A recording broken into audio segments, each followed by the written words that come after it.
তো আজকে আমরা যা শুনবো আমাদের হেদায়েতের উদ্দেশ্যে শুনবো, আমাদের লাইফটারে চেঞ্জ করার জন্য শুনবো। This Quran is a life changer. এই কোরআন মানুষের লাইফ চেঞ্জ করে। It's a problem solving methodology. এটা প্রবলেমের সলিউশন করে দেয়, সমাধান। কিন্তু এই সমাধান আমাদেরকে নিতে হবে। আমরা এই সমাধান নেওয়ার জন্য প্রস্তুত তো? ইনশাআল্লাহ। সারা বছরই সুস্থ ছিলাম, ঠিক কিনা? পুরো বছরই আমাদেরকে রিজিক দিয়ে ধন্য করেছে কে? এত সুখে থাকার পরেও ভূতে কিলায়, ঠিক কিনা? আমরা কমপ্লেইন করি, আল্লাহ এইটা নাই, ওইটা নাই, এইটা চাই, ওইটা চাই, এইটা লাগবে, ওইটা লাগবে। তো এই জন্য রাসূল সাল্লাল্লাহু আলাইহি ওয়াসাল্লাম বলেছেন, উনজুর ইলা মান হুয়া আসফালা মিনকা। তোমার চেয়ে যে নিম্নগামী অবস্থানে আছে তার দিকে তাকায় দেখো যে তুমি কত সুখী, তাই না? তোমার চেয়ে উপরের দিকে যারা আছে তাদের দিকে তাকিও না, নিচের দিকে যারা আছে তাদের দিকে তাকাও। হাসপাতালের বার্ন ইউনিটে যান, আগুনে ঝলসে গিয়েছে যে সমস্ত মানুষের দেহ, তাদেরকে ভর্তি করা হয় হাসপাতালের বার্ন ইউনিটে। ওখানে গেলে দেখবেন যে তারা কিভাবে চিৎকার করে, সারা দেহটা ঝলসে গিয়েছে, জ্বলে পুড়ে ছারখার। রক্তের মধ্যে একটা উপাদান আছে প্লাজমা, এটা ঠান্ডা করে ভিতরে ঢুকাইতে হয়। চিৎকার আর চিৎকার। হাসপাতালে ভর্তি ক্যান্সার রোগীকে দেখে আসেন, আমার তো এইটা লাগবে, ওইটা চাই, ওইটা চাই। একজন ক্যান্সার রোগী, ওরা জিজ্ঞেস করেন, ভাই তুমি কি চাও? কয় কিচ্ছু চাই না, আমি খালি বাঁচতে চাই। আমি অনেক কিছু চাই, কিন্তু ক্যান্সারে আক্রান্ত রোগী কি চায়? একটা চাওয়া, তার এইটা ওইটা, বাড়ি ঘর ধন সম্পত্তি কিচ্ছু লাগবে না, সে শুধু কি চায়? বাঁচতে চায়। এজন্য বেঁচে যে আসি, এজন্যই পড়তে হবে আলহামদুলিল্লাহ। মাবুদ তুমি যে বাঁচিয়ে রেখেছ, বেঁচে আছি আলহামদুলিল্লাহ। এজন্য সবসময় আলহামদুলিল্লাহ পড়তে রাজি আছেন তো? কারণ হিউম্যান ডিমান্ডস আর আনলিমিটেড। মানুষের চাহিদার কোনো শেষ নাই। আছে নারী আছে, বাড়ি চাই, বাড়ি আছে, গাড়ি চাই, এটা আছে, ওটা চাই, ওটা আছে, সেটা চাই। আল্লাহ রাসূল সাল্লাল্লাহু আলাইহি ওয়াসাল্লাম বললেন, ওয়ালাইয়ামলা আফাহু ইল্লা তুরাব। কবরের মাটি তোর মুখে ঢোকার আগ পর্যন্ত তোর এই চাই চাই স্বভাব কোনোদিন থামবে না। লাউ আন্না লিকুল্লি ইবনি আদম ওয়াদিয়ান মিন যাহাব আহাব্বা আন ইয়াকুনা লাহু ওয়াদিয়ান। আল্লাহ রাসূল সাল্লাল্লাহু আলাইহি ওয়াসাল্লাম বললেন, বনি আদমের প্রত্যেককে যদি একটা করে জান্নাতের স্বর্ণের পাহাড়ের মালিকও বানিয়ে দেয়া হয়। স্বর্ণের পাহাড় দেখছেন আপনারা? আমিও দেখি নাই। তো এই স্বর্ণের পাহাড় প্রত্যেককে যদি একটা করে আল্লাহ মালিক বানিয়ে দেয়, তারপরেও আমরা প্রত্যেকে আরেকটা পাহাড়ের মালিক হওয়ার জন্য ট্রাই করব। স্বভাব। আসলে সমস্যাটা কি? স্বভাব। বুঝে শুনে উত্তর করেন তো, একটা স্বর্ণের পাহাড়ের মালিক যদি আমি হই, শুধু আমি না, আমার 14 পুরুষ এটারে বিক্রি করে খেয়েও কি শেষ করতে পারবো? তাইলে আরেকটা স্বর্ণের পাহাড় লাগবে কেন আমার? আল্লাহ রাসূল সাল্লাল্লাহু আলাইহি ওয়াসাল্লাম বললেন, একটা স্বর্ণের পাহাড়ের মালিক হলেও আরেকটা স্বর্ণের পাহাড়ের জন্য মানুষ পাগল হয়ে যাবে। ওয়ালাইয়ামলা আফাহু ইল্লা তুরাব। কবরের মাটি যেদিন ওর মুখে না ঢুকবে, ওর এই খাই খাই নাই নাই এই স্বভাব তার বন্ধ হবে। আমরা ওই অকৃতজ্ঞশীল বান্দাদের অন্তর্ভুক্ত হতে চাই। আমরা সুখে দুঃখে কি পড়ব? আরো জোরে পড়েন, কি পড়ব? আমরা সব সময় আলহামদুলিল্লাহ পড়ব। আমরা সব সময় আল্লাহ শুকরিয়া করব। শুকরিয়া করলে আল্লাহ নেয়ামত বাড়িয়ে দেয়। লা ইন শাকারতুম লা আযীদান্নাকুম ওয়া লা ইন কাফারতুম ইন্না আযাবী লাশাদীদ। যদি আমার শুকরিয়া করো আমি নেয়ামত বাড়িয়ে দেব, আর না শুকরি করলে আযাব দেব। নাও দ্য ডিসিশন ইজ ইয়ার্স। আমরা আল্লাহর নেয়ামত চাই। এজন্য আমরা কমপ্লেইন করব না যে আল্লাহ এইটা দাও নাই, ওইটা দাও নাই, এইটা পাই নাই, ওইটা পাই নাই। ও অত ভালো আছে, আমি ভালো নাই কেন? ওর চাকরি হয়, আমার হইল না কেন? ও বিসিএস এ টিকে, আমি ফেল মারলাম কেন? ওর ব্যবসায় হিট লালে লাল, আমার খালি লস কেন? কিচ্ছু দিলা না আল্লাহ তুমি আমার। বলবেন এগুলা? সবসময় কি বলবো? আরো জোরে কি বলবো? This is my first and foremost message today for you. আজকের দিনের প্রথম মেসেজ হচ্ছে আমরা সবসময় আলহামদুলিল্লাহ পড়বো। রাজি আছেন? আল্লাহ তুমি কবুল করো। নানা কারণে আমাদের মন খারাপ হয়। আল্লাহ রাসূল সাল্লাল্লাহু আলাইহি ওয়াসাল্লামেরও মন খারাপ। আমাদের মন খারাপ হলে আমাদের বন্ধুরা আমাদের মন ভালো করে। আল্লাহ রাসূল সাল্লাল্লাহু আলাইহি ওয়াসাল্লামের বন্ধু কে? আল্লাহ রাসূল সাল্লাল্লাহু আলাইহি ওয়াসাল্লামের যখন মন খারাপ হতো স্বয়ং আল্লাহ তাআলা আল্লাহ রাসূলের মন ভালো করে দিত। সুবহানাল্লাহ, আসতে পড়েন। সুবহানাল্লাহ পড়লে লাভ আছে না? একবার সুবহানাল্লাহ পড়লে আকাশের জমিনের মাঝখানের যত গ্যাপ, ফাঁকা জায়গা, এই পুরো ফাঁকা জায়গাটাতে সওয়াব দিয়ে পরিপূর্ণ করে আল্লাহ আপনার আমলনামায় ঢুকিয়ে দেয়। এই যে এখন আওয়াজ করে কয় সুবহানাল্লাহ। সওয়াবের কথা শুনছে? সওয়াব আছে যেখানে আমরা আছি। সূরাতুদ দুহা মোটিভেশনাল সূরা। আল্লাহ রাসূল সাল্লাল্লাহু আলাইহি ওয়াসাল্লামের বড্ড মন খারাপ। রাসূল সাল্লাল্লাহু আলাইহি ওয়াসাল্লামের মন খারাপ, আল্লাহ সহ্য হচ্ছে না। তাই রাসূল সাল্লাল্লাহু আলাইহি ওয়াসাল্লামের মন ভালো করে দেওয়ার জন্য আল্লাহ একটা সূরা নাজিল করলেন। সূরাটার নাম সূরাতু আদ-দুহা। এই সূরার কেন্দ্রীয় আলোচ্য বিষয় হচ্ছে মুমিন কখনো হতাশ হয় না, মুমিন কখনো নিরাশ হয় না, মুমিন কখনো হাল ছেড়ে দেয় না। মুমিন সব সময় ভরসা রাখে একজনের উপর, তিনি কে? আমরা কখনো হতাশ হই না, ঠিক কিনা?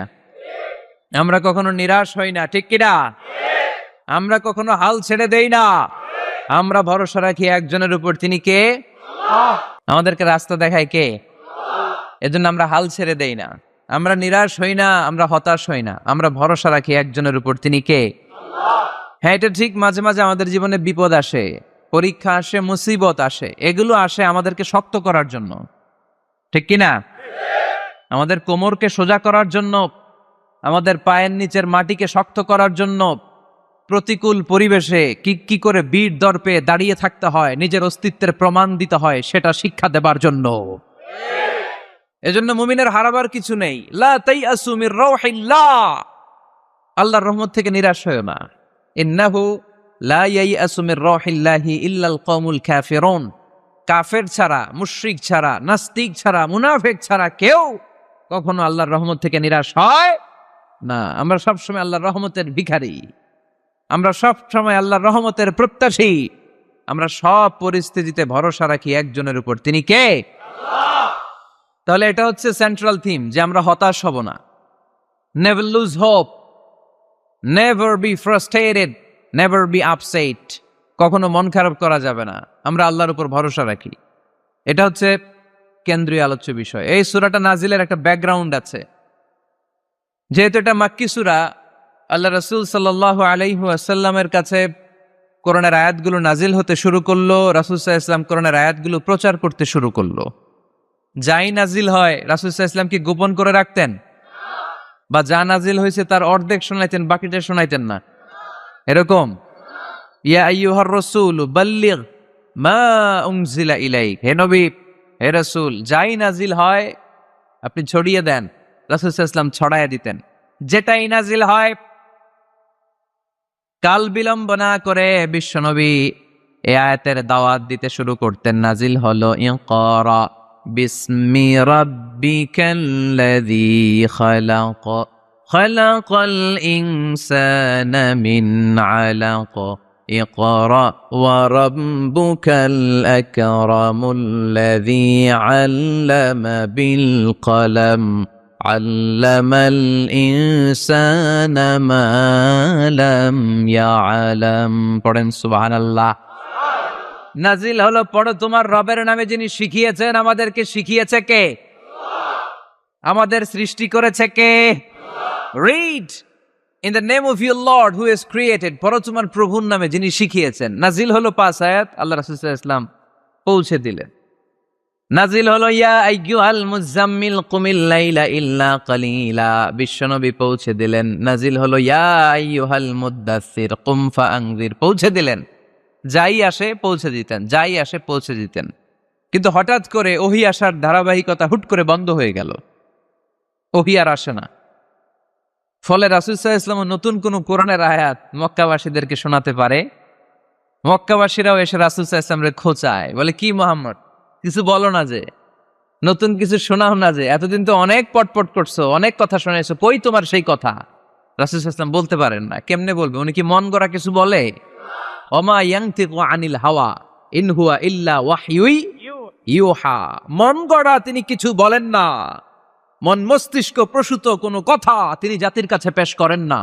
তিনি তাই বলেন যা তাকে নির্দেশ দেয়া হয়, আর নির্দেশটা দেয় কে? সবাই বলতে লাগলো, মুহাম্মদ তোমার নতুন কথাবার্তা কই? রাসূল সাল্লাল্লাহু আলাইহি ওয়াসাল্লাম চুপচাপ, কিপ সাইলেন্ট। কাফিররা বলতে শুরু করলো, ইন্না মুহাম্মাদান কালাহু রাব্বুহু, মুহাম্মাদের রব মুহাম্মদ রে ভুলে গিয়েছে, মুহাম্মাদের রব মুহাম্মদ রে বর্জন করেছে।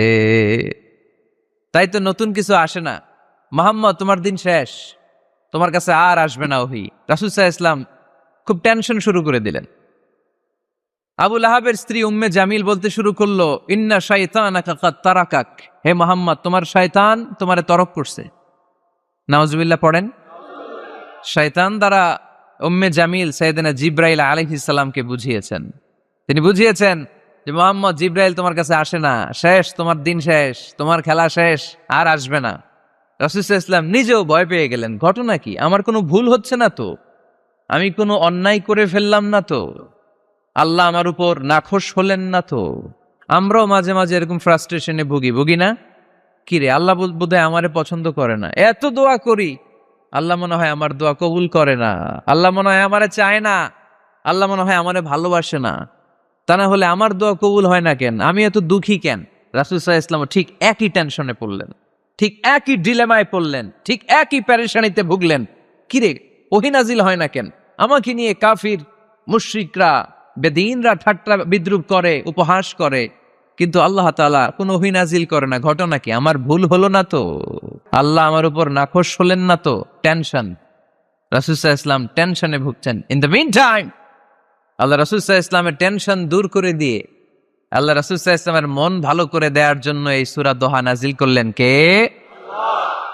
আল্লাহ রাসূল যখন টেনশনে হাবুডুবু খাচ্ছেন, তখনই আল্লাহ নাজিল করলেন, ওয়াদ-দুহা ওয়াল-লাইলি ইযা সাজা মা ওয়াদ্দা'আকা রাব্বুকা ওয়া মা ক্বালা ওয়ালাল আখিরাতু খায়রুল লাকা মিনাল উলা ওয়ালাসাউফা ইউ'তিকা রাব্বুকা ফাতারদা।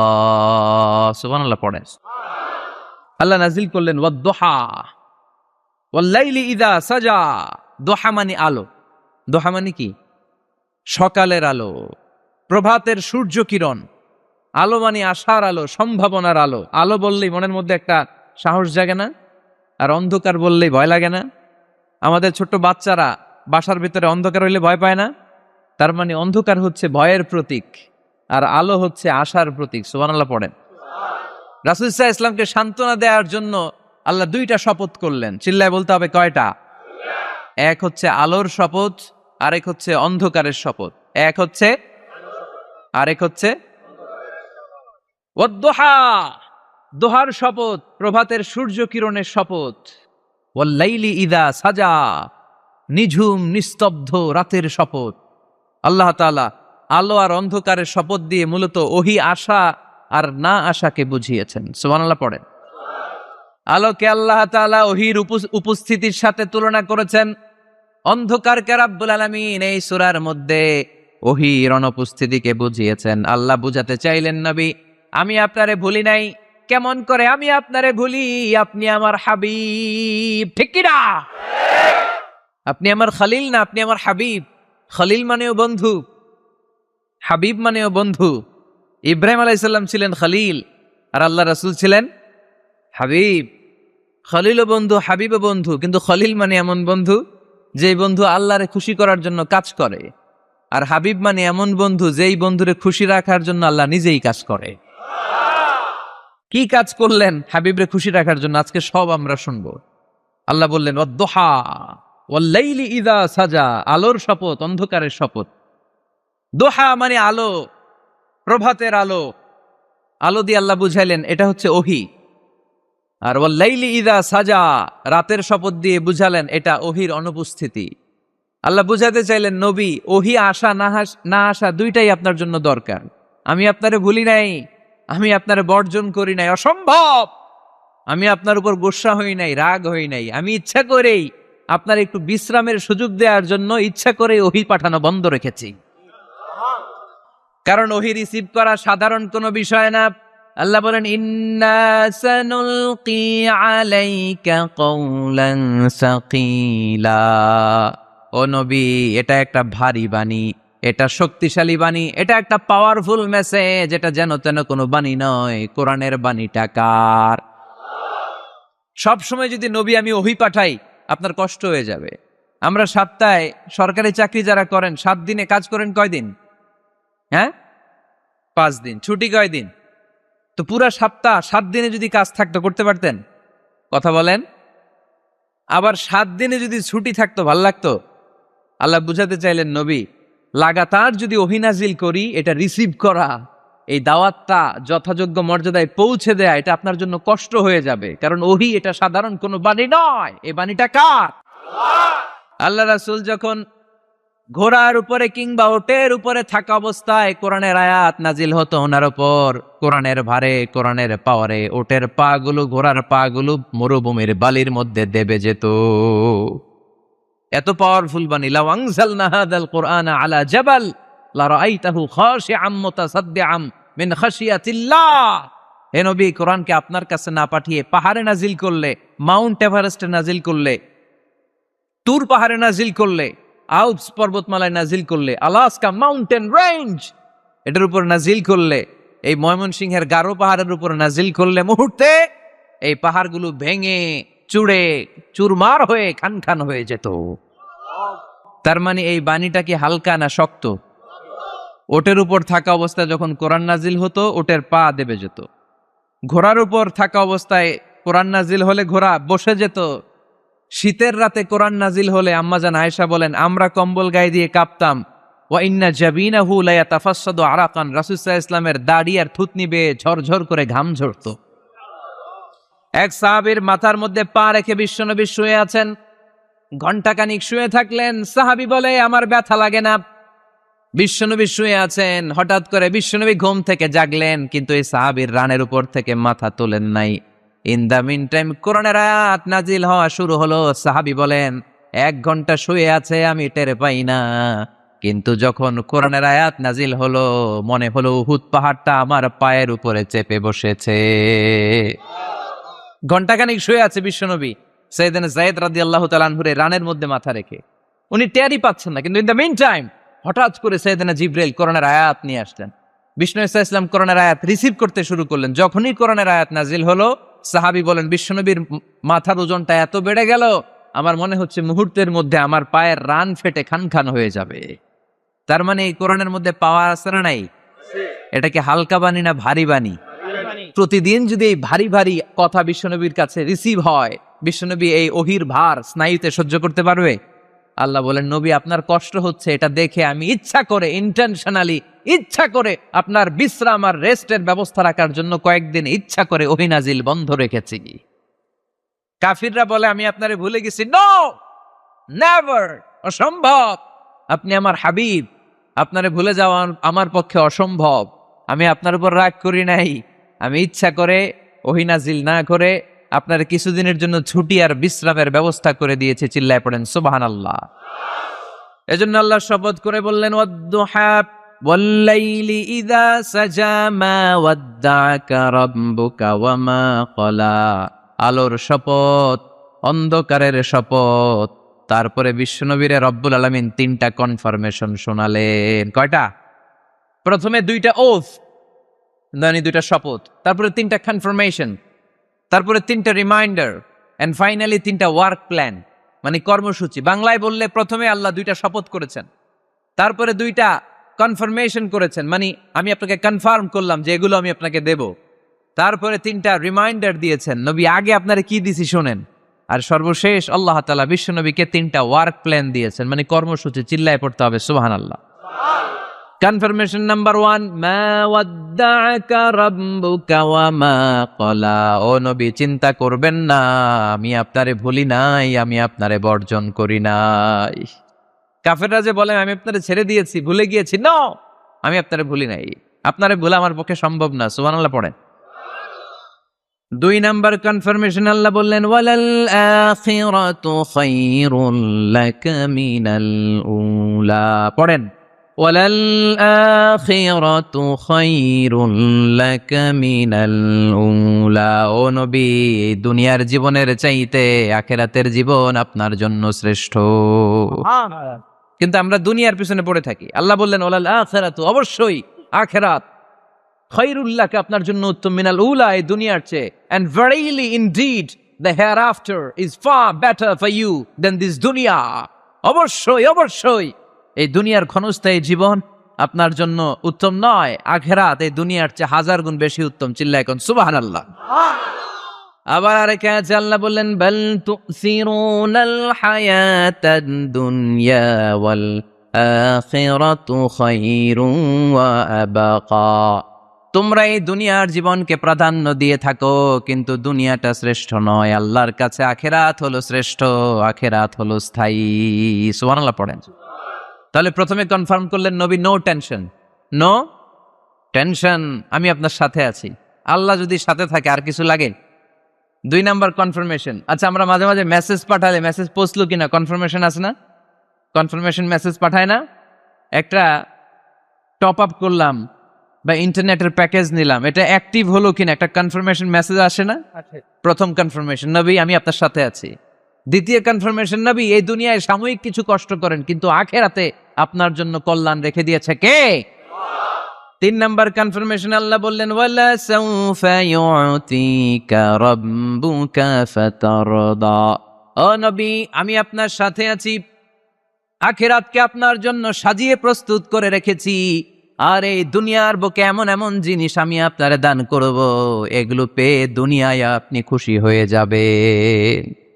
এমন এমন জিনিস আমি আপনাকে দেব, and verily I'm gonna give you something that will make you happy. ও নবী এমন এমন জিনিস আমি মাক্কি জীবন থেকে শুরু করে until your death, আপনার মৃত্যু পর্যন্ত আমি দেব, এগুলো পেয়ে আপনি খুশি হয়ে যাবেন। সুবহানাল্লাহ। বাড়িতে যে বললেন দিবে কে? খুশি করবেন কারে? আল্লাহকে, বিশ্বনবী সাল্লাল্লাহু আলাইহি ওয়াসাল্লামকে। খুশি করবেন কে? আর খুশি হবে কে? বিশ্বনবী। সুবহানাল্লাহ পড়েন। ওয়ালা সাউফা ইউতিকা রাব্বুকা ফাতারদা। নবী এমন এমন জিনিস আমি আপনাকে দেব, আপনার এই পেরেশানি, দুঃখ, কষ্ট আপনার থাকবে না। কখনোই আমি আপনার মন খারাপ হতে দেব না। যখনই আপনি চিন্তিত, যখনই আপনি টেনশনে আছেন, যখনই আপনি পেরেশানিতে আছেন, এমন নাজ নেয়ামতার খুশামদেদ আপনারে শোনাবো, সুখের সংবাদ শোনাবো, ওই সংবাদ শুনে আপনি নবী খুশি হয়ে যাবেন। তার মানে নবীর মন ভালো করার দায়িত্ব নিছে কে? কি আল্লাহ পাইছি আমরা। বিশ্বনবীর মন খারাপ, তখনই আল্লাহ অ্যাক্টিভ, তখনই আল্লাহ নেয়ামত পাঠায়। কিভাবে বিশ্বনবীর মন ভালো করেন আল্লাহ? মক্কাতে বিশ্বনবী যখন দাওয়াতি কাজ শুরু করলেন, বিশ্বনবী দেখলেন মক্কায় 2টা লোক আছে, এই 2 লোকের এক লোক যদি আমার ইসলামের ছায়ার তলে না আসে, তাহলে মক্কায় ইসলামের দাওয়াতকে বেগবান করা আমার জন্য কঠিন হয়ে যাবে। বিষ্ণু ইসা ইসলামের মন খারাপ, হায় রে, এই 2টার একজনও তো আমার কথা শোনে না, এই 2 জনের একজনও তো আমার দাওয়াত কবুল করে না। একদিন তাহাজ্জুদের সালাতে বিষ্ণু ইসা ইসলাম কেঁদে কেঁদে আল্লাহর কাছে দোয়া শুরু করলেন। বিশ্বনবীর যে মন খারাপ, আল্লাহ তো এটা বোঝে টোঝে না, তাই না? আল্লাহ তো বোঝে দেখে না, না? তাহাজ্জুদের নামাজে ভারাক্রান্ত মন নিয়ে আল্লাহ রাসূল সাল্লাল্লাহু আলাইহি ওয়াসাল্লাম দোয়া করলেন, আল্লাহুম্মা আইজ্জাল ইসলামা বিআহাব্বির রাজুলাইনি ইনদাক। আল্লাহ, মক্কার 2টা লোকের নাম তোমার কাছে বলবো আজকের তাহাজ্জুদের মুনাজাতে। 2টা লোকের নাম তোমার কাছে তাহাজ্জুদের ফরিয়াদে আমি উল্লেখ করব। 2টা লাগবে না, 2 জনের একজনরে দিলেই হবে। আল্লাহ রাসূল দোয়া করলেন, আল্লাহুম্মা আইজ্জাল ইসলামা বিআহাব্বির রাজুলাইনি ইনদাক। আল্লাহ, মক্কার 2 জনের একজনকে আমি চাই, এই 2 জনের যে কোনো একজন যেন কালিমা পড়ে মুসলমান হয়ে যায়। আল্লাহ রাসূল দোয়া করলেন, আল্লাহুম্মা আইজ্জাল ইসলামা বিআহাব্বির রাজুলাইনি ইনদাক বিউমর ইবনে আল খাত্তাব আও আবি জাহাল ইবনে হিশাম। আল্লাহ, হিশামের বেটা আবু জাহেল এরে দাও, নাইলে খাত্তাবের বেটা ওমর রে দাও। সুবহানাল্লাহ পড়বেন না? কিন্তু আল্লাহ রাসূলের দোয়া কবুল হয় না। আল্লাহ রাসূল অপেক্ষা করছেন। ইন দ্য মিন টাইম সাফা পাহাড়ের পাদদেশে আরকাম ইবনে দারিল আরকামের ঘরে বিশ্বনবী বসে বসে কোরআনের দাওয়াত লুকিয়ে লুকিয়ে দিচ্ছিলেন। সাইয়েদনা ওমর ফারুক তখনও কালিমা পড়েন নাই। তিনি বিশাল একটা নাঙ্গা তলোয়ার নিয়ে বিশ্বনবীকে আক্রমণ করার জন্য যখন দারুল আরকামের ঘরের দিকে ছুটে আসছেন, সাহাবারা বলতে শুরু করলো, নবী আপনি ওই দরজা দিয়ে তাড়াতাড়ি মুহূর্তেই পালিয়ে যান, ওমরে ফারুক তলোয়ার নিয়ে আপনার সামনে চলে এলে রক্ষা নাই। আল্লাহ রাসূল বললেন, তোমরা সরব, দরজাটা খুলে দাও, ওমরকে আমার সামনে তাড়াতাড়ি চলে আসতে দাও। আমার মনে হচ্ছে ওই যে তাহাজ্জুদের জায়নামাজে বসে চোখের পানি ছেড়ে আল্লাহর কাছে যে ওই দিন রাতে দোয়া করেছি, আজকে আমার দোয়াটা কবুল হতে চলেছে। আমার তো মনে হচ্ছে আমার দোয়াটা কবুল হতে চলেছে, সরে যাও। হামজা ইবনে আব্দুল মুত্তালিব চাচারে সরাই দিলেন। সাইয়েদনা ওমরে ফারুক তলোয়ার নিয়ে এসে বিশ্বনবীর নূরানী চেহারার দিকে তাকিয়ে মুহূর্তেই কুপকাত হয়ে গেলেন। তলোয়ারটা বিশ্বনবীর সামনে রেখে দিয়ে বললেন, আশহাদু আল্লা ইলাহা ইল্লাল্লাহ ওয়া আশহাদু আন্না মুহাম্মাদান আবদুহু ওয়া রাসূলুহু। আমি সাক্ষ্য দিলাম আল্লাহ ছাড়া কোনো ইলাহ নাই, আপনি মুহাম্মদ আল্লাহর রাসূল। বিশ্বনবীর মন খুশি হয়ে গেল। ওয়ালা সাউফা ইউতিকা রাব্বুকা ফাতারদা। নবী হে, অচিরে এমন এমন জিনিস আমি আপনারে দেব, আপনি পাবেন আর খুশি হবেন, পাবেন আর খুশি হবেন। আপনার মন খারাপ, আমি আল্লাহ নিজ দায়িত্বে মন ভালো করে দেব। পড়েন সুবহানাল্লাহ। সাইয়েদনা ওমর ফারুক মুসলমান হয়ে গেলেন। এবার আবু জাহেল, উতবা, শাইবা, ওয়ালিদ ইবনে মুগিরা এদের টনক নড়ে উঠল। কারণ ওমরে ফারুকের মতো শক্তিশালী লোক মক্কায় দ্বিতীয়টা ছিল। উনি বললেন, ইয়া রাসূলুল্লাহ, আপনি কি সত্য নবী না? আল্লাহ রাসূল বললেন, হ্যাঁ সত্য নবী। এই কোরআন কি সত্য না? সত্য। ইসলাম কি সত্য ধর্ম নয়? এটাও সত্য। ওমরে ফারুক বললেন, ফা ফীমাল ইখতিফা, তাহলে লুকায় লুকায় কেন? তাহলে সাফা পাহাড়ের পাদদেশে আরকাম ইবনে আবিল আরকামের ঘরের ভেতরে অন্ধকার কূপে দাঁড়িয়ে কোরআনের তেলাওয়াত কেন? ময়দানে নেমে পড়েন, আমি ওমর আছি, দেখি কে কি করবে। রাসূল সাল্লাল্লাহু আলাইহি ওয়াসাল্লাম বললেন, না, এটা মাক্কি জীবন, ধীরে সুস্থে দাওয়াতি কাজ করো। ওমর ফারুকও ছাড়বে না। বললেন, ইয়া রাসূলুল্লাহ, একটা মিছিলের অনুমতি দেন। আল্লাহ রাসূল বললেন, যাও মিছিল দাও। ওমর ফারুক 2টা লাইন করলেন, মোট খুঁজে পেলেন 11 জন। সুবহানাল্লাহ পড়েন। এক লাইনের নেতা বানালেন আল্লাহ রাসূল সাল্লাল্লাহু আলাইহি ওয়াসাল্লামের খুদ চাচা হামজা ইবনে আব্দুল মুত্তালিবকে। আর আরেক লাইনে উনি দাঁড়ালেন 6 জন 6 জন 12 জন, উনি সহ 12 জন, 12 জনের মিছিল। সুবহানাল্লাহ পড়বেন না? তো মিছিলের সামনে দাঁড়িয়ে উনি একটা ছোট্ট এক বাক্যের ভাষণ দিলেন। উনি বললেন, মান আরাদা আন তাসকুলা উম্মু ইয়াতামা ওয়ালাদু তারমিলা যাওজাতুহু ফালিয়াসুদ্দানি। এই মক্কার নেতা খেতারা, কে আছো? কে চাও মায়ের বুককে খালি করতে? কে চাও সন্তানগুলোরে ইয়াতিম বানাতে? কে চাও তোমার স্ত্রীকে বিধবা বানাতে? সামনে আসো, পারলে আমি ওমরে ঠেকাও। ওমরে ফারুক দাঁড়ালেন, দাঁড়িয়ে তাকবীর শুরু করলেন, আল্লাহু আকবার, আল্লাহু আকবার, আল্লাহু আকবার। এক একটা স্লোগানে মক্কার মরুজমিন সেদিন থার থার করে কেঁপেছে। ইতিহাস সাক্ষী, আবু জাহেল, উতবা, শাইবা এই আল্লাহু আকবার স্লোগান আর শুনে নাই। হঠাৎ ভাবলো, ঘটনা কি? কার এত সাহস আমার নির্বাচনী এলাকায় আল্লাহু আকবার নামে স্লোগান দেয়? নেমে আসলো, ঘর থেকে বাইরে আইসা দেখে মিছিলের সামনে কে? ওমর রে দেখা দিছে এক দৌড়। শুধু কাফেররাই সাইয়েদনা ওমরে ফারুককে দেখে দৌড়াতো না, মুনাফিকরাও ওমরে ফারুককে দেখে দৌড় মারতো। ইভেন ইবলিস শয়তান ওমরে ফারুককে দেখলে দৌড় মারতো। সুবহানাল্লাহ পড়তে পারলেন না? আল্লাহ রাসূল ওমরে ফারুককে দেখলে বলতেন, ওমর, মা সালাকা শাইতান সালিকান ফাজ্জান ইল্লা সালাকা ফাজ্জান গায়রা ফাজ্জিকুম। ওমর, ইবলিস শয়তান যদি তোমার কোনো রাস্তা দিয়ে হাঁটতে দেখে, ইবলিস শয়তান ওই রাস্তা রেখে দিয়ে অন্য রাস্তা দিয়ে হাঁটে। ওমরে ফারুক আল্লাহর গিলাফ যে স্পর্শ করলেন আর মিছিল থামালেন, ওইরকম ওমর আমাদের দরকার আছে না নাই?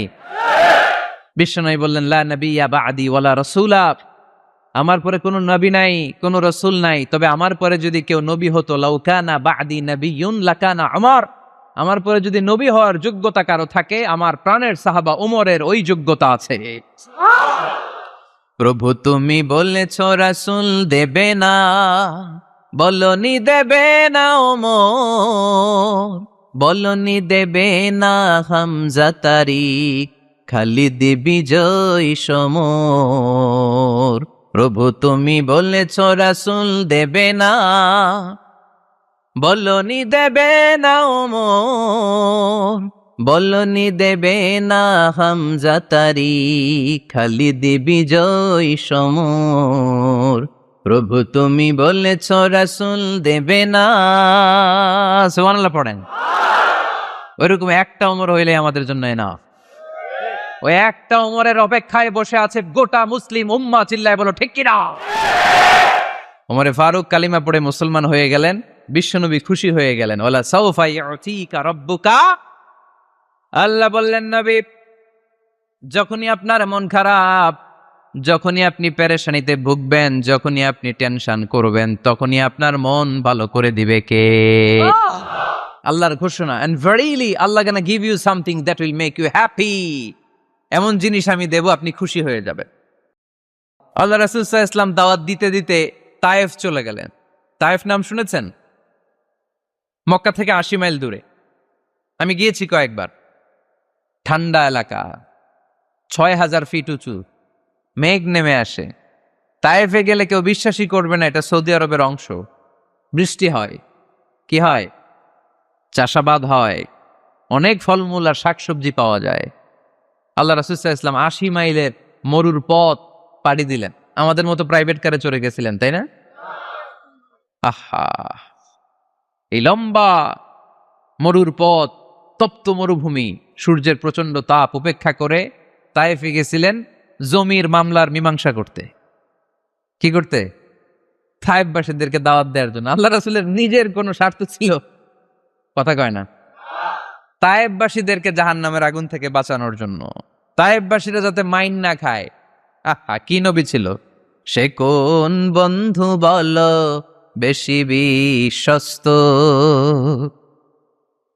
সে কোন বন্ধু বল বড় বিশ্বস্ত, কার কাছে মন খুলে দেয়া যায়, কার কাছে প্রাণ খুলে বলা যায়, হওয়া যায় অতি আশ্বস্ত। তার নাম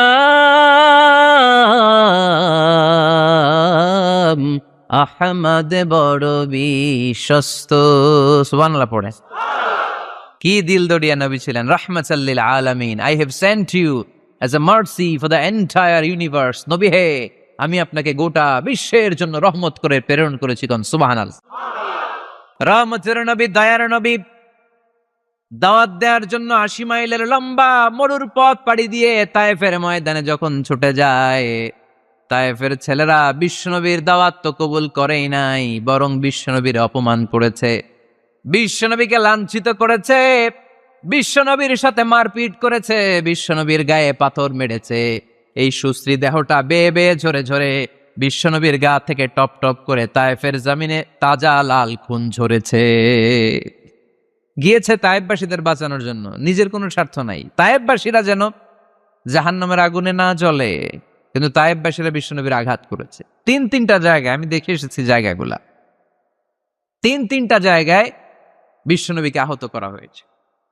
খেয়ে না খেয়ে দিন প্রচারের কাজে নিজেকে দিয়েছ বিলিয়ে, তায়েফের কাফিরেরা চিনল না সে আলো, দুষ্ট ছেলেদের পিছু দিল লেলিয়ে, পাথরের আঘাতে ক্ষত বিক্ষত হয়ে সারা শরীর থেকে রক্ত ঝরে। হে রাসূল, তোমাকে ভুলি আমি কেমন করে, হে রাসূল, তোমাকে ভুলি আমি কেমন করে, হাজার ব্যথা বেদনার পরে ফিরে আসনি তুমি আপন ঘরে, দিনের আলো তুমি ছড়িয়ে দিতে, চলে গেলে মদিনায় মক্কা ছেড়ে। হে রাসূল, তোমাকে ভুলি আমি কেমন করে, হে রাসূল, তোমাকে ভুলি আমি কেমন করে। পড়েন আল্লাহু আকবার। খেয়ে না খেয়ে বিশাল পথ পাড়ি দিয়ে দাওয়াত দিলেন, বিনিময়ে পেলেন পাথরের আঘাত, রক্তাক্ত হলেন বিশ্বনবী। আদ্দাস নামে খ্রিস্টান ছেলে বিশ্বনবীর হাতে কালিমা পড়ে মুসলমান হয়ে গেল। আল্লাহু আকবার।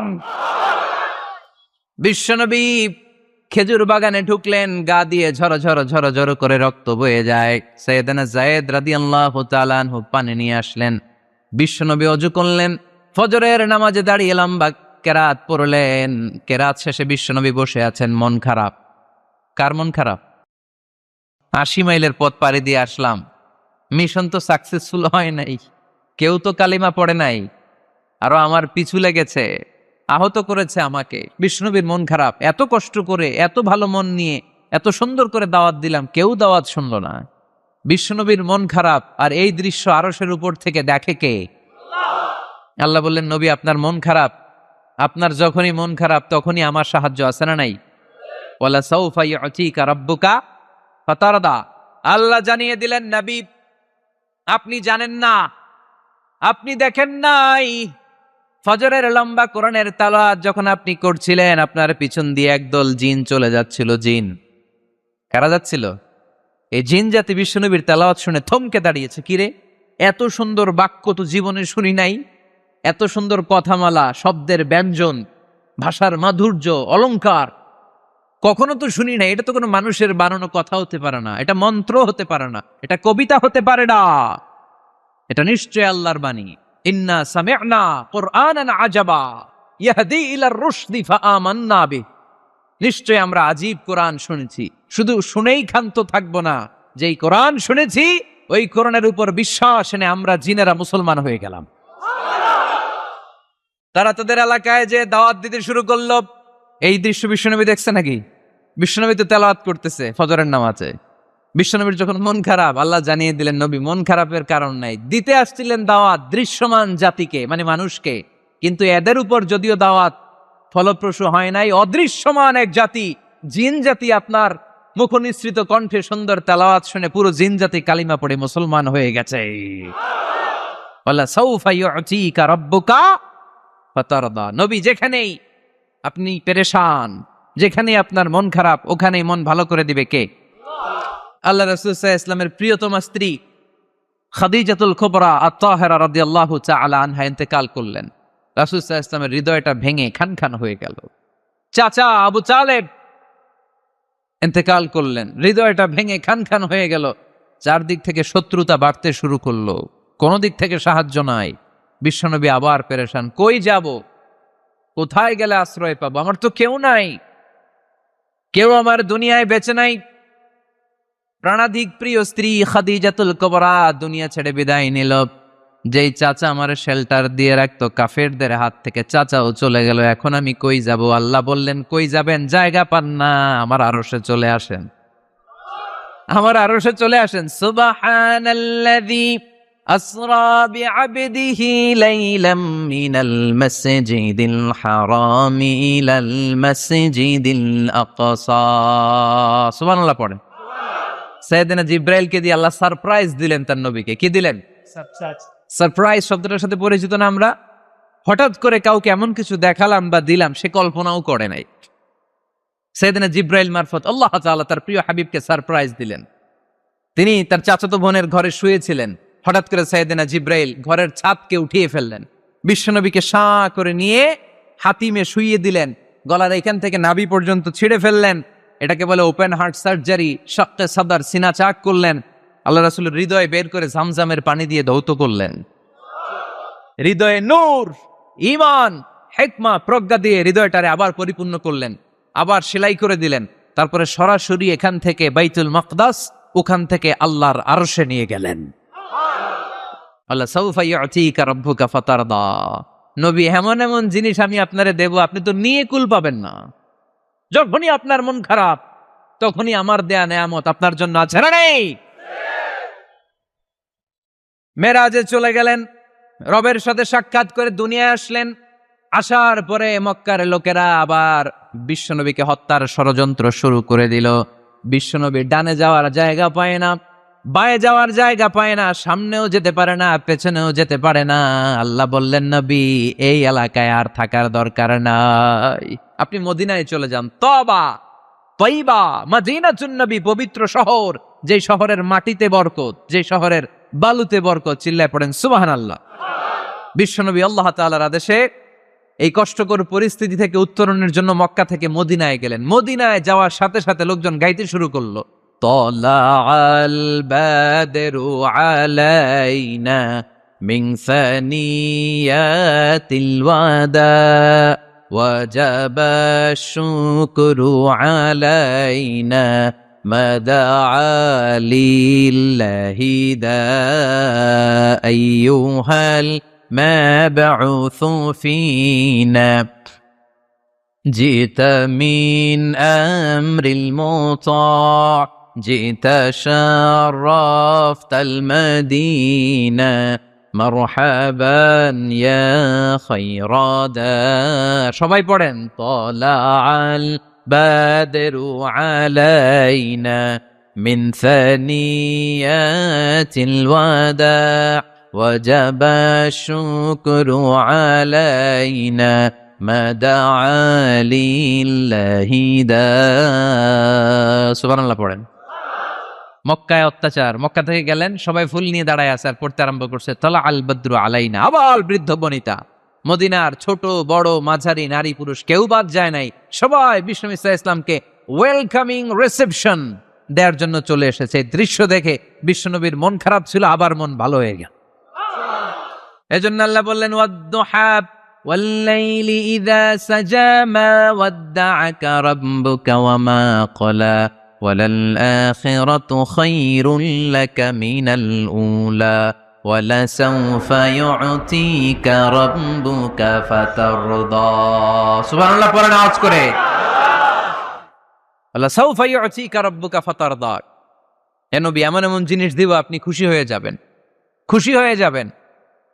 মদিনাতে যে রাসূল সাল্লাল্লাহু আলাইহি ওয়াসাল্লাম মসজিদে নববী প্রতিষ্ঠা করলেন, আল্লাহ তাআলা কিবলা চেঞ্জ করে দিলেন। আগে পড়তো মক্কার দিকে নামাজ, এখন পড়ে ফিলিস্তিনের দিকে নামাজ। 16 থেকে 17 মাস রাসূল সাল্লাল্লাহু আলাইহি ওয়াসাল্লাম ফিলিস্তিনের দিকে, মানে ইহুদিরা যে দিকে নামাজ পড়ে ওই দিকে হয়ে নামাজ পড়লেন। কারণ আদেশটা কার? আল্লাহ। জোরে বলেন সবাই, আদেশটা কার? আল্লাহ। কিন্তু নবীর মন মানে না।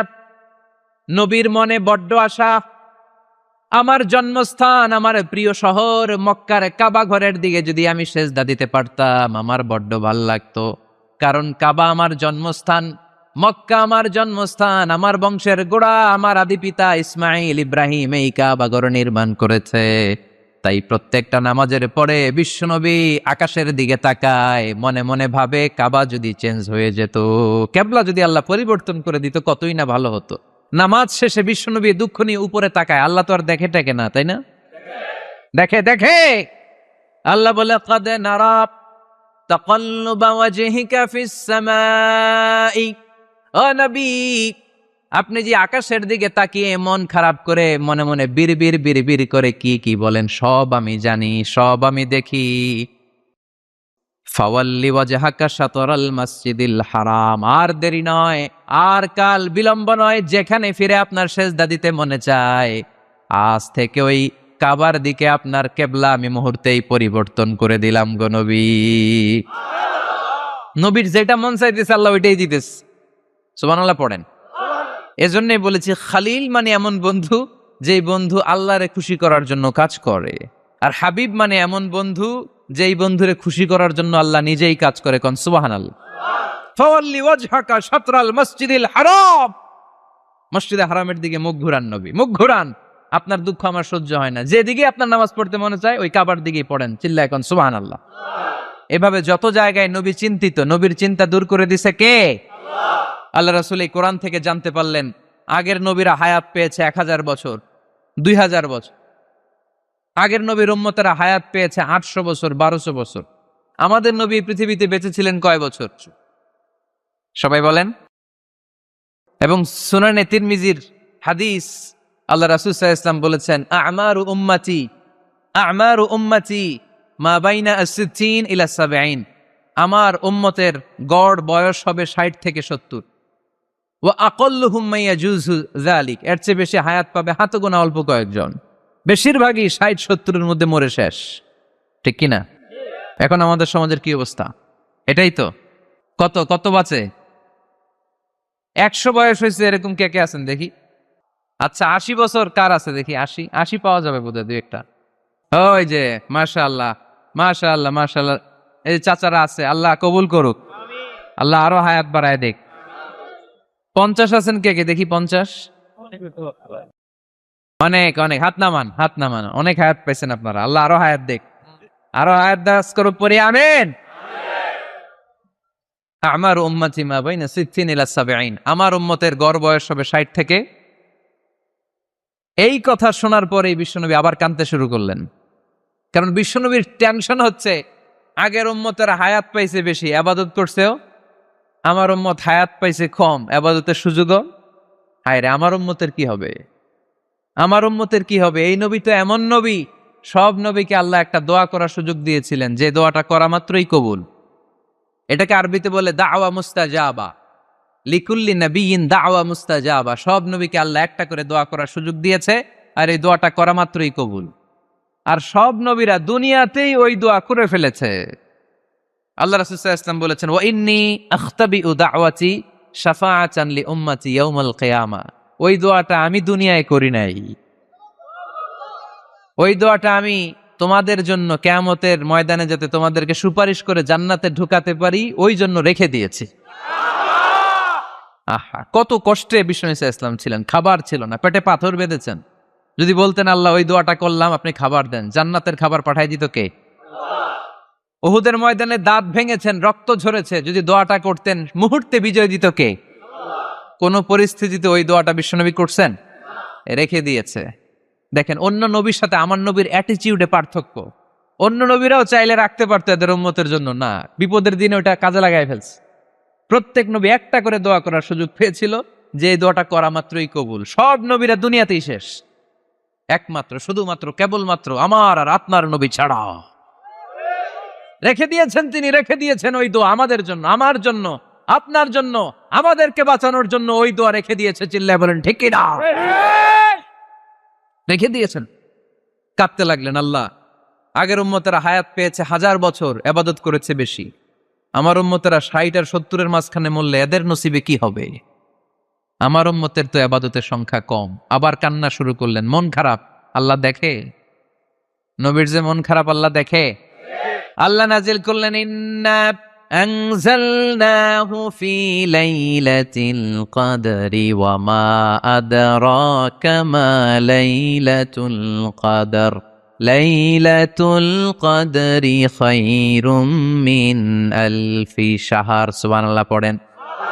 আল্লাহ বলে, নবী আপনি কাঁদবেন না, আপনার চোখের পানি আমার সহ্য হয় না। অন্যান্য নবীর উম্মতদেরকে হায়াত দিয়েছি বেশি, কদরের রাত দেই নাই। আপনার উম্মতকে যদিও হায়াত লম্বা দেই নাই, কিন্তু আপনার উম্মতকে আমি লাইলাতুল কদরের রাত দিয়েছি গো নবী। লাইলাতুল কদরি খায়রুম মিন আলফি শাহর, 1000 মাসের চেয়ে সেরা। এই এক কদরের রাতে যদিও 60 থেকে 70 বছরের মধ্যে মারা যাবে, কিন্তু এই এক কদরের রাতে ইবাদত করলে 1000 বছর ইবাদত করলে যে সওয়াব, তার চেয়েও বেশি সওয়াব আপনার উম্মতের আমলনামায় ঢুকায় দিবে কে? আল্লাহ। খায়রুম মিন আলফি শাহর, 1000 বছর। 1000 বছরে হয় 83 বছর 4 মাস। আলফি শাহর 1000 মাস, 1000 মাসে হয় 83 বছর 4 মাস। এজন্য কদরের রাতে ইবাদত করতে রাজি আছেন তো? বিশ্বনবীর যেখানেই মন খারাপ, মন ভালো করে দেয় কে? সর্বশেষ কিয়ামতের ময়দানে মাকামে মাহমুদে বিশ্বনবী সেজদায় পড়ে কাঁদবেন। আল্লাহ বলবেন, জিব্রাইল যাও, দুনিয়ায় কান্না সহ্য করতে পারি নাই, আজ কিয়ামতের ময়দানেও আমি আমার নবীরে কাঁদতে দেব না। ইযহাবিয়া জিব্রাইল কুল্লাহু মা ইউবকিক, যে আমার নবীরে বলো, নবী আপনি কাঁদেন কেন? সাইয়েদনা জিব্রাইল যে বললেন, নবী আল্লাহ জিজ্ঞেস করেছেন আপনার কান্নার কারণ কি? বিশ্বনবী তখনও সেজদা থেকে মাথা তোলেন না, সেজদায় পড়ে উত্তর দেয়, উম্মতি উম্মতি উম্মতি উম্মতি রব্বি হাবলি উম্মতি। আল্লাহ আমার গুনাহগার উম্মতের কি হবে? আল্লাহ আমার উম্মতের কি হবে? আল্লাহ আমার উম্মতের কি হবে? আল্লাহ বললেন, জিব্রাইল তাড়াতাড়ি যাও, আমার নবীর কান্না আমার সহ্য হয় না, আমার নবীর কানে কানে যে বলো, ইন্না সানুরদিকা ফি উম্মাতিক, দুনিয়াতে যেমনি আপনি পেরেশান অবস্থায়, মন খারাপ অবস্থায় আমি আপনার মন ভালো করে দিয়েছি, আজকে আপনার উম্মতের ব্যাপারও এমন একটা ঘোষণা আসবে, ওই ঘোষণা পেয়ে আপনি আজও খুশি হয়ে যাবেন গো নবী, আজও খুশি হয়ে যাবেন। ইরফা রাসাক, নবী আপনি মাথা তোলেন, মাথা তোলেন, আর সেজদায় পড়ে থাকবেন না। ইরফা রাসাক, মাথা তোলেন। সাল তুতা, কি চাইবেন চান, দিয়ে দেব। ওয়াশফা তুশাফা, যার জন্য রেকমেন্ডেশন করবেন, যার জন্য সিগনেচার করে দিবেন, যার জন্য সুপারিশ করে দিবেন, তার সুপারিশই কবুল করে নেব। চিল্লায় এখন সুবহানাল্লাহ। এরপর বিশ্বনবী সুপারিশ করতে শুরু করবেন। আর আমাদেরকে জান্নাতে ঢোকাতে শুরু করবেন, তারপরেও নবী ক্ষান্ত হবেন না। এরপর একটা পতাকা হাতে নিবেন, ওই পতাকার মধ্যে লেখা আলিফ লাম হা মিম দাল, মানে আলহামদু, লিওয়াউল হামদ, প্রশংসার পতাকা। ওইটা নিয়ে জান্নাতের দরজার সামনে দাঁড়াবেন, তখনও পেরেশান। সবাইকে নিয়ে, উম্মতের সব জান্নাতীদেরকে নিয়ে বিশ্বনবী দরজার সামনে দাঁড়িয়ে নক করবেন। ভিতর থেকে জিজ্ঞেস করা হবে, মান আন্ত, কে আপনি? আল্লাহ রাসূল বলবেন, আনা মুহাম্মদ। তখন রক্ষী ফেরেশতা বলবে, ঠিক আছে, আল্লাহ বলেছে আপনার আগে কারো জন্য যেন এই দরজা না খুলি। মুহূর্তের মধ্যে জান্নাতের দরজা খুলে দেয়া হবে, বিশ্বনবী প্রশংসার পতাকা নিয়ে সব উম্মতকে নিয়ে জান্নাতে ঢুকে যাবে। ওয়ালা সাউফা ইউতিকা রাব্বুকা ফাতারদা। নবী গো, আপনি নিরাশ হবেন না, ভয় পাবেন না, হাল ছেড়ে দিবেন না, আমার উপর ভরসা রাখেন। আপনার বিপদ আছে যেখানে, আমি আল্লাহ। বিশ্বনবী যেখানে বিপদে পড়েছেন, বিপদ থেকে উত্তরণ করেছে কে? এরপরে বিশ্বনবীর আল্লাহ স্মরণ করায় দিচ্ছেন, নবী আলাম ইয়াজিদিকা ইয়াতীমান ফাআওয়া ওয়া ওয়াজাদাকা দাল্লান ফাহাদা। সুবহানাল্লাহ পড়ুন। তার মানে শপথ, রাতের শপথ, দিনের শপথ শেষ, কনফার্মেশন শেষ, এবার রিমাইন্ডার, স্মরণ করায় দিচ্ছে, নবী গো, আলাম ইয়াজিদকা ইয়াতীমান ফাআওয়া, আমি কি আপনার ইয়াতীম পাই নাই? আল্লাহ রাসূল সাল্লাল্লাহু আলাইহি ওয়াসাল্লাম যে ইয়াতীম ছিল জানেন? দুনিয়ায় আসার আগেই বাবা হারিয়েছেন, 6 বছর বয়সে মা হারিয়েছেন, মা ইন্তেকালের পরে দাদা আব্দুল মুত্তালিবের কাছে মানুষ হয়েছেন মাত্র 2 বছর। আল্লাহ রাসূলের বয়স যখন 8, দাদাকেও হারিয়েছেন। তারপরে চাচার কাছে ইয়াতীম নবী মানুষ হয়েছেন। আল্লাহ বললেন, নবী টেনশন কিসের? ওই যে আপনি ছোট্টবেলায় ইয়াতীম ছিলেন, আমি নিজে আপনার চাচার মাধ্যমে আপনার লালন পালনের ব্যবস্থা করে দিয়েছি। আলাম ইয়াজিদিকা ইয়াতীমান ফাআওয়া, আপনি ইয়াতীম ছিলেন, আমি আপনার লালন পালনের ব্যবস্থা করলাম। ওয়া ওয়াজাদাকা দাল্লান ফাহাদা, আপনি পথ খুঁজছিলেন, আমি পথ দেখিয়েছি। আপনি ছিলেন দল্লান। দল শব্দের একটা অর্থ হচ্ছে ভ্রষ্ট বা গোমরা। আল্লাহ রাসূল কি ভ্রষ্ট ছিল? গোমরা ছিল না, আল্লাহ রাসূল ভ্রষ্ট ছিলেন না, গোমরা ছিলেন না। যদিও অফিসিয়ালি তিনি 40 বছর বয়সে নবী হয়েছেন, কিন্তু ওনার 40 বছরের আগের জীবনেও আমাদের জন্য অনুকরণীয় অনুপম আদর্শ। চিল্লায় বলেন ঠিক কি না? এখানে দলের অর্থ হচ্ছে, নবী, you are searching the right way, then I guided you to the right way. You are searching the truth, আপনি সত্য পথ খুঁজছিলেন, খুঁজে পাচ্ছেন না, কোনটায় কোনটায়, আপনি পথ হারা পথিকের মতো খুঁজছিলেন। অনেক সময় হয় না, কিরে টাঙ্গাইল যাব, রাস্তা কি এইটা না ওইটা? মাঝে মাঝে আমরা দোদল্যমান থাকি, আছে না নাই? আল্লাহ বললেন, নবী আপনি সত্য খুঁজছিলেন, সত্য কি এদিকে না ওদিকে? আমি বললাম, নবী ওই দিকে নয়, আপনি এই দিকে যান, এভাবে আমি আপনার পথ দেখিয়েছি। চিল্লায় এখন সুবহানাল্লাহ। আমরা যখন পথ ভুলে যাই, পথ দেখায় কে? জোরে বলতে হবে কে? আমি যদি কোনদিন পথ ভুলে যাই, হাতছানি দিয়ে কাছে নিও, মমতার বন্ধনে আমায় বেঁধে সব ভুল ক্ষমা করে দিও। পড়েন, আমি যদি কোনদিন পথ ভুলে যাই, হাতছানি দিয়ে কাছে নিও, মমতার বন্ধনে আমায় বেঁধে সব ভুল ক্ষমা করে দিও। চিল্লায় পড়তে হবে আমিন।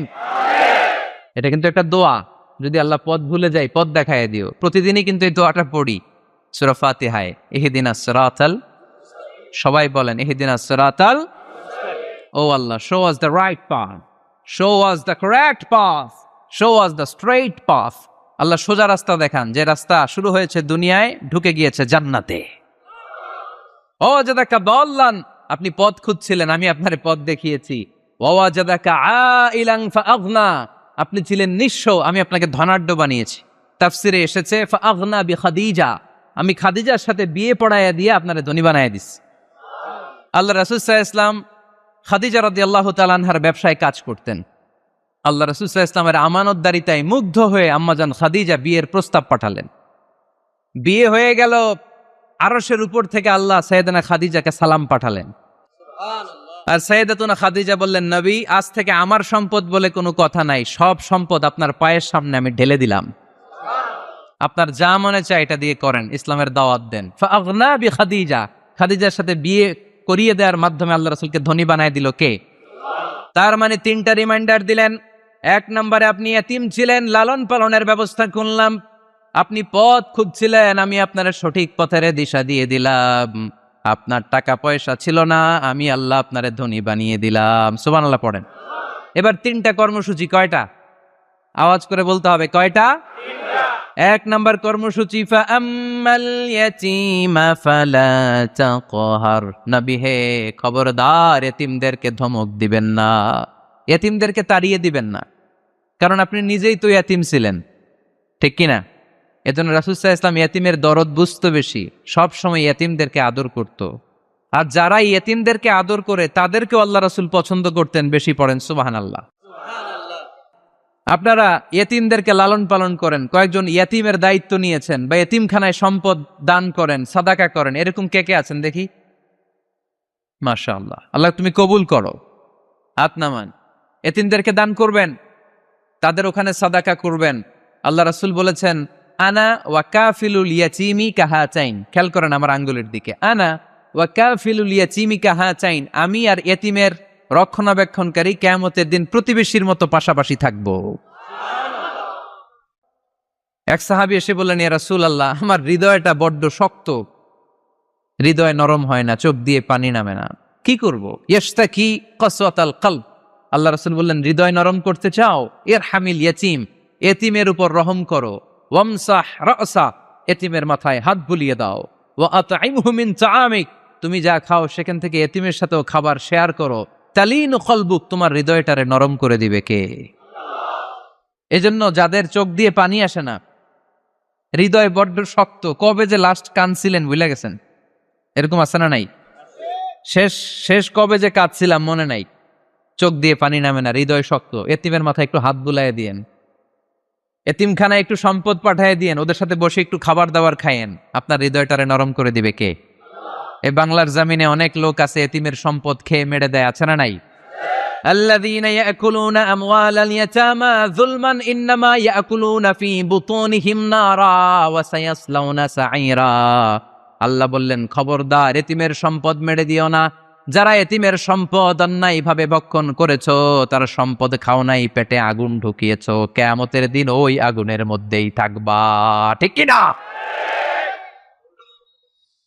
ভাই মারা গেছে, ভাতিজার দায়িত্ব পাইছে, সব সম্পদ মাইরা খেয়ে দিস, আছে না নাই? খবরদার, সম্পদ খান নাই আপনি, আগুন খাইছেন, আগুন ঢুকিয়েছেন পেটে, আর ওই আগুনের মধ্যে আপনার বাসস্থান জাহান্নামে নির্ধারণ করে দিবে কে? এজন্য বিশ্বনবীর প্রথম কর্মসূচি দিলেন আল্লাহ। নবী, যেহেতু আপনি এতিম ছিলেন, তাই ফাআম্মাল ইয়াতীমা ফালা তাকহার, নবী এতিমদেরকে আপনি ধমক দিবেন না, তাড়িয়ে দিবেন না। 2 নম্বর কর্মসূচি, ওয়া আম্মাস সাইলা ফালা তানহার। নবী গো, যারা ভিক্ষা করতে আসে, ভিক্ষুককে কখনো নবী তাড়িয়ে দিয়েন না, ভিক্ষুককে তাড়াবেন না, ধমক দিবেন না। অনেকে ধমক দেয়, আছে না নাই? আপনি বড় সাহেব, বড় বাড়ির মালিক, একজন আসছে ভিক্ষা করতে, আপনি তাড়ায় দিচ্ছেন, ওরেও বড় সাহেব বানাইতে পারতো কে? ও যেখানে দাঁড়িয়ে ভিক্ষা করে ওই জায়গায় আপনারা ভিক্ষুক বানাতে পারতো কে? আপনি গাড়িতে চড়ে বেড়ান, রাস্তায় জ্যামের মধ্যে যখন প্রাইভেট কারগুলো আটকে যায়, পথ শিশুরা ছোট্ট ভাঙ্গা থালা নিয়ে গ্লাসের সামনে এসে গ্লাসে নক করে, বলে, স্যার 2 দিন ধরে কিছু খাই নাই, 5টা টাকা দেন, বলে না? আহা, গ্লাসও নামায় না অনেকে, ধমক দেয়। খবরদার, ধমক দিয়েন না। ওরে প্রাইভেট কারে বসাইতে পারতো কে? ভাঙ্গা থালা দিয়ে আপনারে ফুটপাতে নামায় দিতে পারতো কে? এই যে বিশ্বনবীরে সাবধান করলেন, বিশ্বনবীকে বলার মাধ্যমে গোটা উম্মার জন্য আল্লাহ শিক্ষা রেখে দিয়ে বললেন, ফাআম্মাল ইয়াতীমা ফালা তাকহার ওয়া আম্মাস সাইলা ফালা তানহার। ও নবী, খবরদার ইয়াতীমদের সাথে কখনো কর্কশ আচরণ করবেন না। যারা ভিক্ষা করতে আসে, যারা ফরিয়াদি, তাদেরকে ধমক দিয়ে তাড়িয়ে দিবেন না। ওয়া আম্মা বিনি'মাতি রাব্বিকা ফাহাদ্দিস। সুখে দুঃখে সব সময় আল্লাহর নেয়ামতের বর্ণনা শুরু করে দেন। আলহামদুলিল্লাহ পড়েন। ওয়া আম্মা বিনি'মাতি রাব্বিকা ফাহাদ্দিস। যে নেয়ামত পেয়েছেন এটা বর্ণনা করেন। আমরা নেয়ামতের শুকরিয়াও করব, বর্ণনাও করব। ইন্নাল্লাহা ইউহিব্বু আইয়ারা আসারা নি'মাতিহি আলা আবদি। আল্লাহ তাআলা যে নেয়ামত বান্দাকে দিয়েছে, ওই নেয়ামতের বহিঃপ্রকাশ ওই বান্দার গায়ে, শরীরে, কাজে দেখতে চায়। আলহামদুলিল্লাহ পড়েন। এজন্য যারা টাঙ্গাইলের ধনী আছেন, সিরাপাড়া কাপড় পরবেন না। আপনি ধনী, আপনি সুন্দর জামা পরবেন আর বলবেন আলহামদুলিল্লাহ, আল্লাহ দিয়েছে আমাকে। আল্লাহ 5 তলা বাড়ির মালিক বানাইছে, মাথাটা নিচু করে শুকরিয়া করেন, আলহামদুলিল্লাহ, আল্লাহ দিছে এই বাড়ি আমারে। আপনি 10 বিঘা জমির মালিক, আপনি বলতে পারবেন অসুবিধা নাই, আল্লাহ দিছে আমার, আলহামদুলিল্লাহ, কারণ আল্লাহই বলেছে ওয়া আম্মা বিনি'মাতি রাব্বিকা ফাহাদ্দিস ফাহাদ্দিস ফাহাদ্দিস, বর্ণনা করো। আল্লাহ কি নিয়ামত দিয়েছে বর্ণনা করো, এটার বহিঃপ্রকাশ যেন তোমার মধ্যে থাকে। কিপটামি করার সুযোগ ইসলামে নেই। দান করার সময় ভারসাম্যপূর্ণ দান। তাহলে প্রথম কর্মসূচি, ইয়াতিমদেরকে তাড়িয়ে দেয়া যাবে না, ভিক্ষুকদেরকে ধমক দেয়া যাবে না, আর বিপদে আপদে সবসময় প্রশংসা করব কার? সূরাতুদ দোহার এই হচ্ছে শিক্ষা, যে মুমিন কখনো হাল ছাড়ে না। আমার নবীরে বিপদে আপদে যে আল্লাহ সাহায্য করছে, ওই আল্লাহ তো নাই না? ওই আল্লাহর শক্তি, ক্ষমতা, মর্যাদা, সার্বভৌমত্ব আগের মতো আছে না নেই? এজন্য বিষ্ণু ঈসা ইসলামকে বিপদে যিনি সাহায্য করেছে, আমাদেরকেও বিপদে পড়লে সাহায্য করবে কে? আল্লাহ। এজন্য সূরাতুদ দোহার কেন্দ্রীয় আলোচ্য বিষয়। আর আমাদের জন্য শিক্ষা হচ্ছে, মুমিন কখনো হাল ছাড়ে না, মুমিন কখনো হতাশ হয় না। যুবক ছেলেরা আওয়াজ করে উত্তর বলো, মুমিন কখনো হতাশ হতে পারে? হাল ছাড়তে পারে? ভরসা হারাতে পারে? মুমিন ভরসা রাখে একজনের উপর, চিল্লায় বলো তিনি কে? আমরা বিপদে আপদে আল্লাহর উপর ভরসা রাখবো।